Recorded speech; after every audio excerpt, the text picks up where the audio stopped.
A Nature Walk, a narrative story by Madison Armstrong.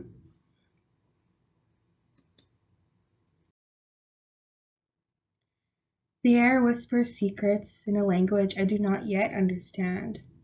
The trees lean in towards each other as if to be playing a game of telephone. Do they see me? The luscious moss pushes back against my dirty feet, and with every step I watch as the water gushes around my toes before it seeps back home. For now, my footsteps remain hidden.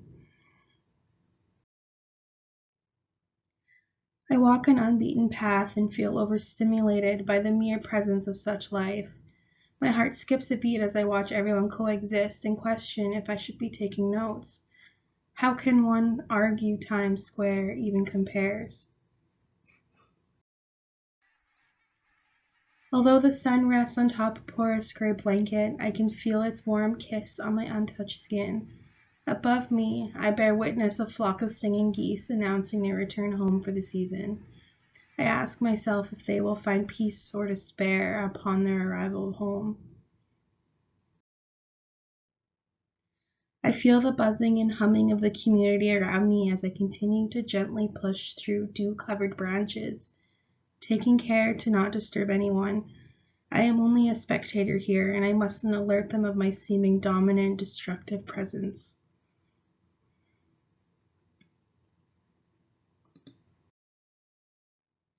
I feel drawn by the distant sound of falling water and the empowering growing smell of algae. I imagine the cold molecules pouring through my throat and almost feel my cells shiver at the thought of such gifts we have taken for granted. With each step, I feel my gut wrap tighter as I become acutely aware how naked I feel in this place. Do I deserve to be here after what I've done? I feel a spark of dark energy fill the space around me, and it's as if the trees heard my self-doubt because they instantaneously dance more aggressively. I do my best to keep my breaths in sync with the conversations around me so that I may not stand out, but even the water remains hidden in the moss now to uncover my steps.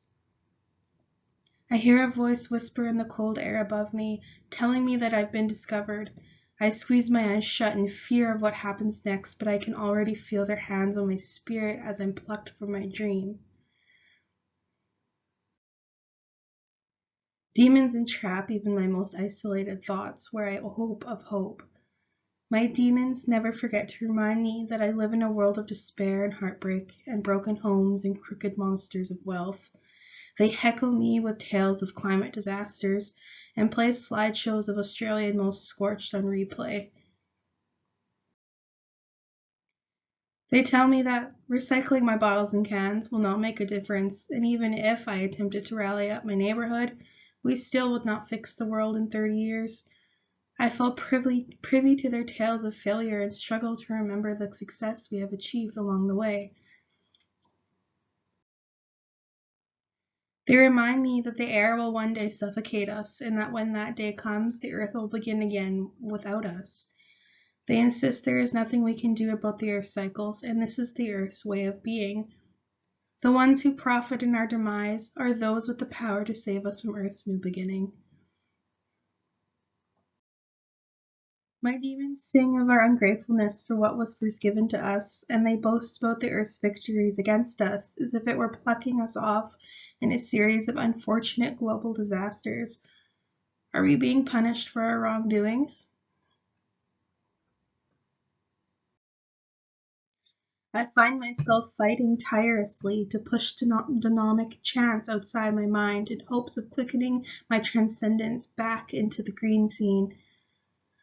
I long to exist in that world, where I am a spectator of great excellence, true love, and a system where interconnectivity of all members sustains all lives.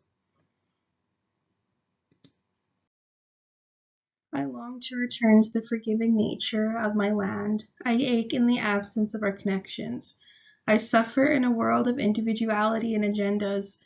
I am roadblocked by insane expectations of my single person.